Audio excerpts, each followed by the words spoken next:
Minsan oo, minsan hindi.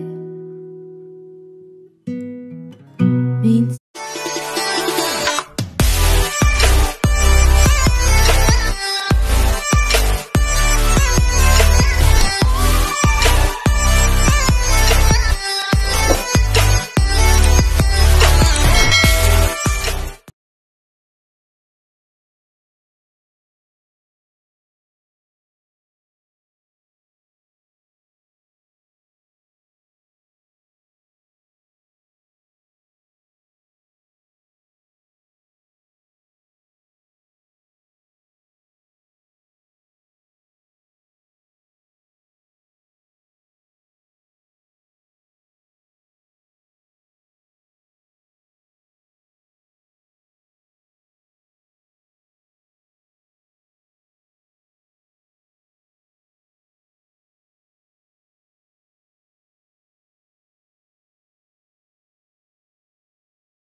Hi everyone! Welcome back to my channel! So guys, naiba naman yung views natin ngayon, no? So I'm here in kuan, may special room So guys, now 5 minutes later.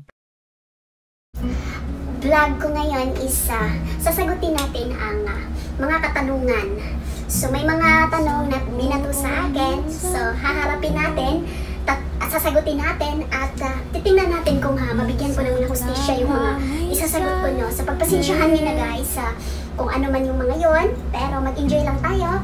Let's spread love, positivity, good vibes, and mga enjoyments lang. Huwag nating masyadong pairalin yung mga negativity at bad vibes, no. Enjoy lang tayo. Huwag tayo masyadong magpakaseryoso sa mga bagay-bagay. Basta tayo mag-enjoy lamang. So let's start. At anyway, before anything else, no, bago ang lahat, meron po tayong chippy, milk tea, para pulutan natin. Kasi wala akong mapulutan ngayon dahil I'm alone. So pupulutanin natin itong chippy at saka itong pantulak, no. Ang flavor nito, meron siyang sago, tapos meron siyang taro at milk, tapos meron siyang pearls. Mga ano pa yun? Sago at pearls, parehos lang yan eh. Ay, oo nga, kasi yun pa yung mga jelly siya. So ito ngayon, may mga katanungan siya dito. So naka-charge yung aking cellphone dito sa naka-charge ang cellphone natin dito sa tanggalin muna natin. So guys, pagpasensyahan nyo na ang nanay nyo, ha. So meron dito, merong mga katanungan dito, hindi ko alam kung so wag na nating patagalin pa. Handa na ba kayo? Handa na ako. 3 days. Thank you.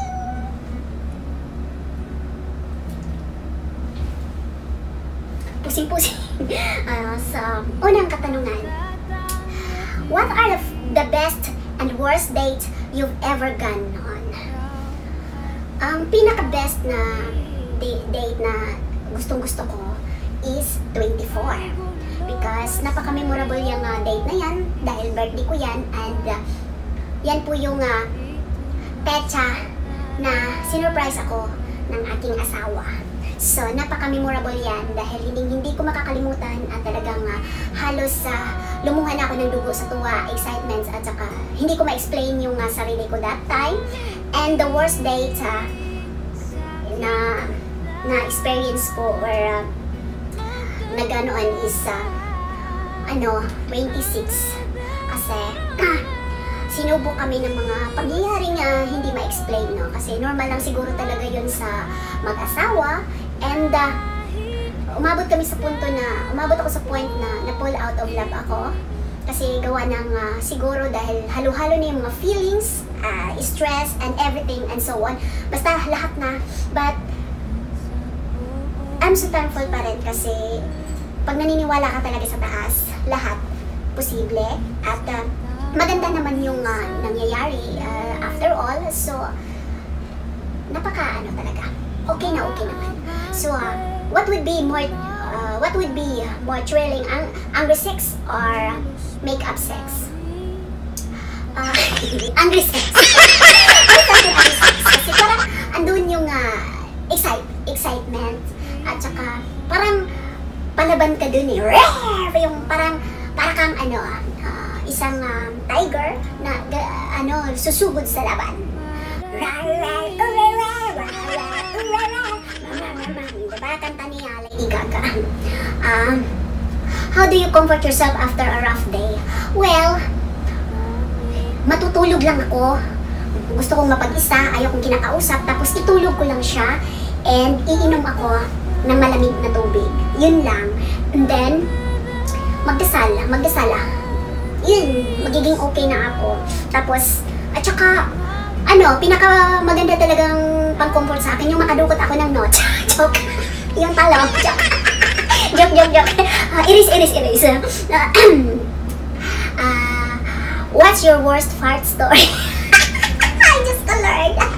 Yung pinaka-worst talaga is yung punong-puno yung van noon na biyahe ako papasok na ako papuntang office, no? So, papasok na ako, bandang Espanya yun. Bandang Espanya nangyari yun eh. Kasi traffic siya. Tapos nasa loob ako ng van. Papasok na ako sa Buendia. Napuntang Buendia, no? So, utot na utot talaga ako. Pigil na pigil ako. Diyos ko Lord, nakakahiya. Kasi pag biglang mawala yun, gusto na niyang, please release me, let me go. Hindi ko talaga sa sobrang pigil ko, guys. Talagang hindi ko mapigilan yung buga ng bulkang mayon. Umano talaga siya. Ang lakas ng puno, guys. Nagtinginan sila sa akin ang sama. Kasi ubod ng baho, guys. Kasi ilang araw na yun hindi ako makatae. Diyos ko Lord, nakakahiya talaga. Basta hindi ko ma-explain yung feelings ko nung time na yun. Basta pinaka-worst talagang yun, story yun. So, have you ever cheated? No, I'm not cheated. Kasi hindi, ako yung tao nga, pag stick to one talaga, pag okay pa tayo. Ayoko nang, kasi bago ako pumato sa panibagong, gusto ko talagang clear na, close na talaga yung, pero kung sa pagkain, nag-cheat ako sa pagkain, lalo na sa pagda-diet na, talagang nag-cheat ako. What is your wildest fantasy? Di ata yung wildest fantasy, sana all. Mga, wala man, ay yung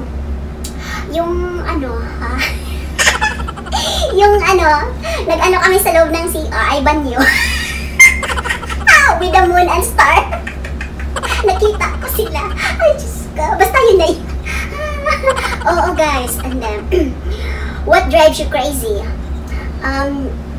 Pag yung kinakain ng ingro ng dito sa kuko.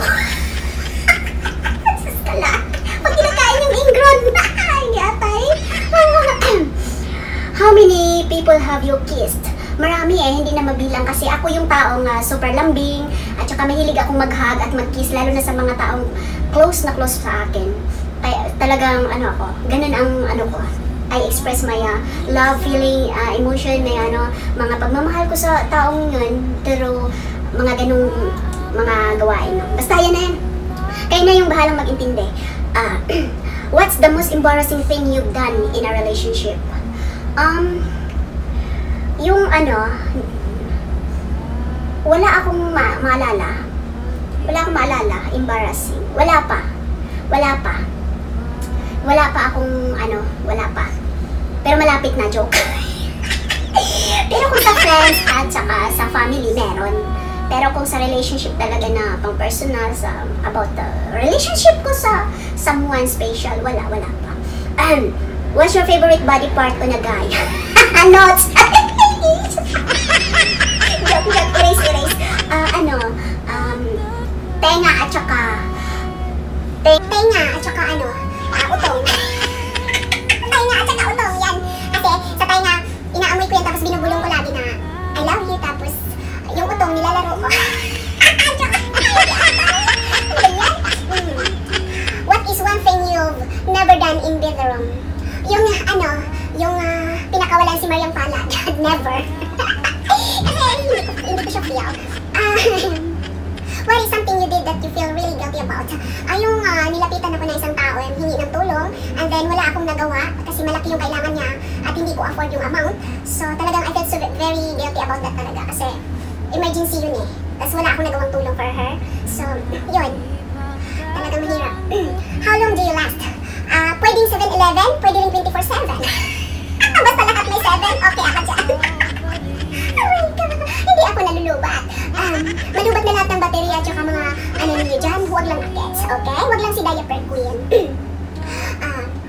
Have you ever sexted someone? Sa asawa ko. Siyempre, normal yun na talagang kailangan mo nga mag-ano-ano, diba? O, hindi ganon. Normal lang yun. Talagang may pagka-naughty tayo dyan sa mga ganyang bagay. Siyempre, sa taong mahal mo, bata, pag sa taong, hindi ko pa nagawa yan. At saka sa mga friends ko, sa mga BFF ko talaga, as in yung close na close ko, yung pinaka-BFF ko, yan, mga kalukuhan ko.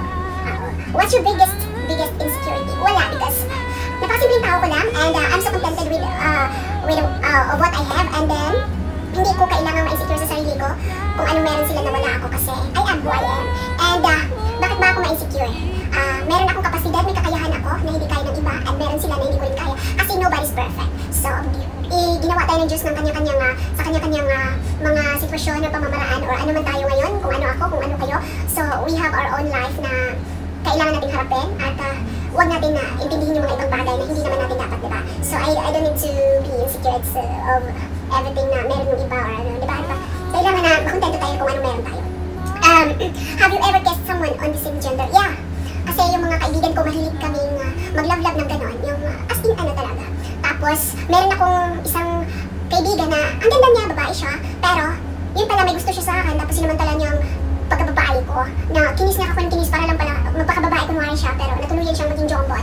Kasi talagang jomboy pala talaga siya. Nagpretend lang siya na babae siya para mag-kiss niya ako. But anyway, wala naman sa akin yun. So that's all guys. So, nasagot ko na and I hope you guys enjoy. Sana abangan niyo pa yung mga vlog ko sa susunod at supportahan niyo pa rin ako at mahalin niyo ako dahil mahal ko kayo. So guys, kung ano man yung mga suggestions niyo, pwede niyo i-comment sa comment box para gawin natin yan sa susunod ko pang vlogs.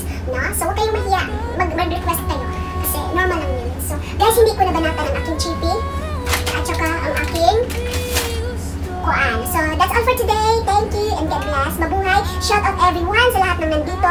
God bless and more power, power, power. Yahoo! Bye-bye! Bam!